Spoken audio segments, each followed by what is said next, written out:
Everyone shows you the crown. No one shows you the burnout. Let's talk about what really happens after winning the crown. Category is Bring It to the Runway. What category are you walking in? Femme Queen Realness. Femme Queen Realness is in the house. Ah, so I've snatched before. Well, honey, you might have that one in the bag. Tens across the board. Hold that pose for me. DJ, start the music. Welcome to Pageantry Redefined, the podcast where the crown ain't just cute, it's conscious.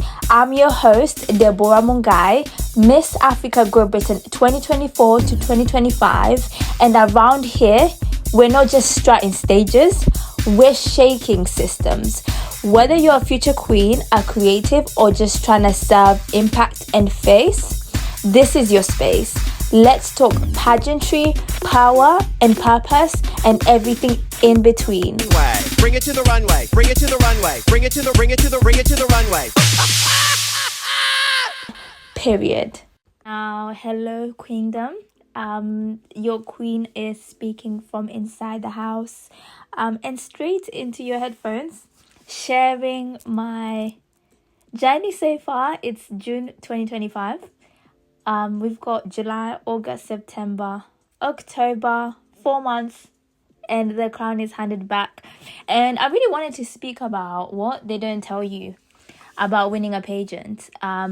Speaking more about pressures, appearances, imposter syndrome, and you can also get to see the world of being a queen and also deciding for yourself if this is something that you want to do, as well as knowing what to prepare for and knowing what that world looks like and how you're going to navigate it yourself, okay? Now, number one, let's talk about the pressure to always be polished and always just on. Now, being a queen, you can't, it's one of the rules. You don't show up just looking anyhow.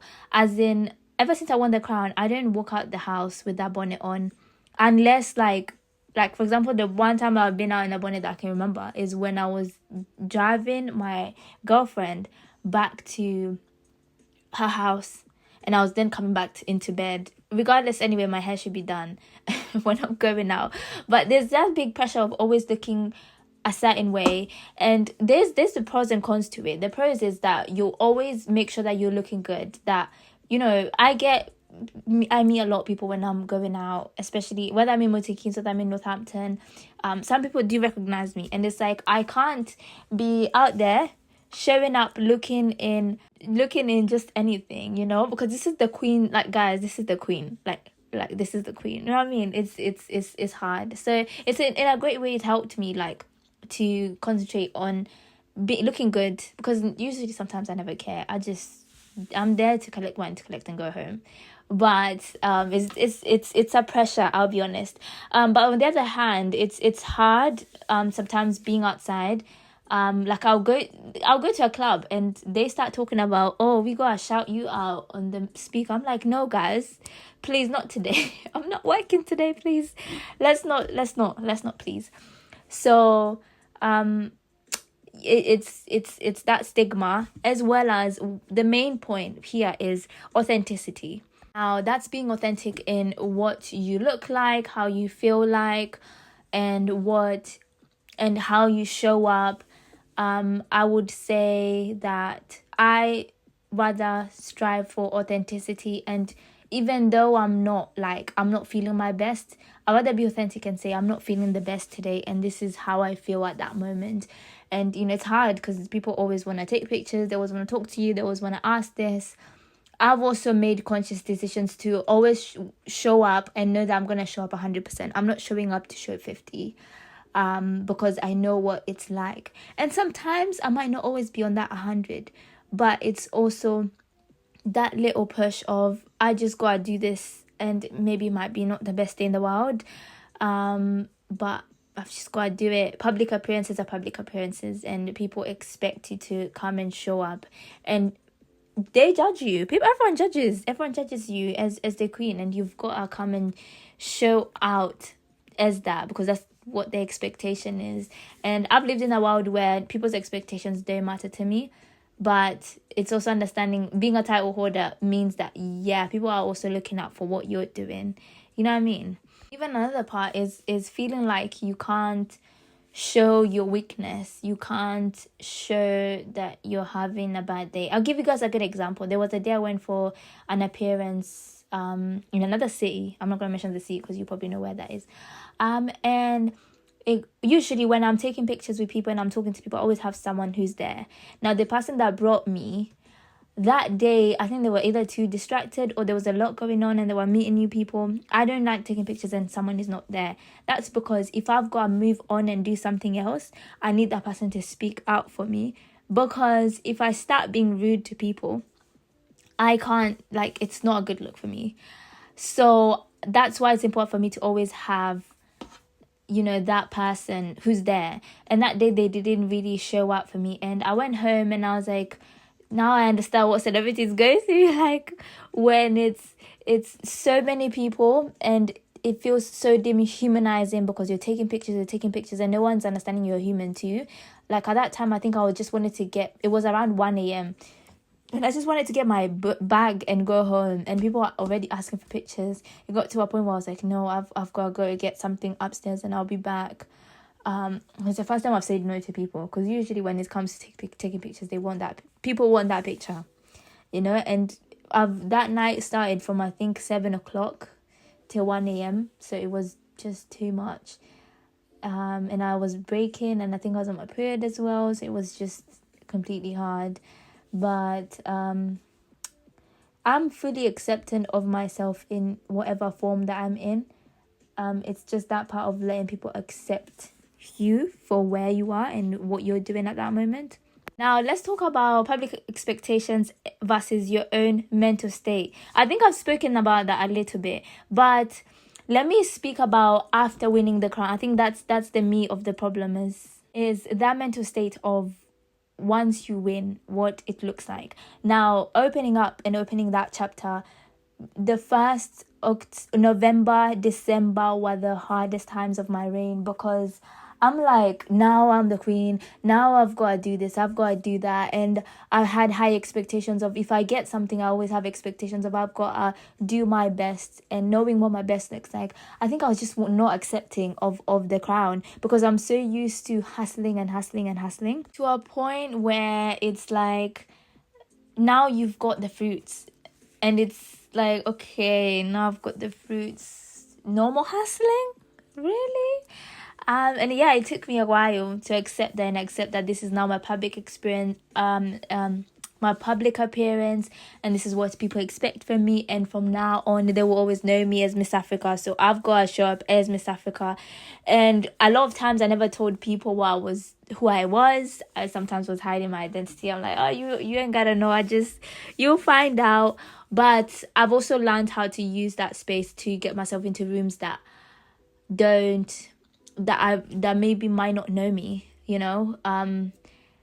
it's learning how to use that, and it's been a big jump for me. I think I'm gonna go back into my notes actually and have a look at what I was feeling in that time. And just to emphasize on this, I think the hardest part was also understanding that just because you win a title does not mean your life changes. This is a big thing that you have to learn. Your financials doesn't change. Your mental state doesn't change. And I was at really bad mental state at that time because I was not understanding my purpose. Now, the word for the year for me is alchemize. And that means transformation. So that meant now, yes, it doesn't change my reality, but I'm going to use the title to change my reality. Now, I'm not saying the brand deals did not, I'll be honest, the brand deals did not just show up on my doorstep. People were not just throwing money at me, were not just throwing stuff at me. Well, there's opportunities that came that aligned me to show out my title. And I always made sure everywhere, guys, even holiday, I was going with my title to make sure that I'm showing out this title as much as I can because I've got a year, So it's the word alchemize. And it's also understanding that now the finalists and those girls who have already won also look up to you, and they are looking out at what you're doing as well. And I wanted to set a standard and say that if I can be able to transform this and I can be able to change this, then girl, you can do it too. And yeah, it's a big responsibility, but is up to you to make it happen, you know. So it's trying to really deal with the imposter syndrome after winning and accepting of your success. And now I'm openly to say that I am successful because I have worked I've given you guys the 6 tips of what made me win this crown. And I am very saying that it took me a lot of work to get to where I want to get to. And as much as also another thing is, you know, navigating the out world, the social media world, the judgment and the criticism and keeping up your image is difficult. I would say that sometimes, as much as people want to show up, I also had to learn how to have self-care and give myself the love first before sharing it to others. I mean, that's the one thing that I can give to the world is love, right? And I couldn't, what would I say? Like, I learned that I can't show up 100% if I don't show up for myself 100%. And it's learning to give yourself that self-love and self-care and understanding that, you know, you've got to make it happen, and you've got to give yourself before you give to the world. You can't give the world from an empty cup. So before I won the crown, actually, I was looking for mentors. And I think the other day is when I realized, I think a couple months ago is when I realized, like, now I'm at the position where I've had a few mentees that have come to me and asked me for support. And it got to a point where now I'm the person that they look up to. So that means I've got to set a specific standard for the people that come after me, right? So yeah, it's a big adjustment, but I believe that God gives you a specific purpose and a specific path for a specific reason. And it's up to you to just show up and show up fully. Now, the major part of what has kept me sane, apart from my schedule and the structure and the drive, is community and self-care. Post winning, my community has held my hand. Now, when it comes to my first ever event, they were there to support me. They were there to just help me create an amazing event.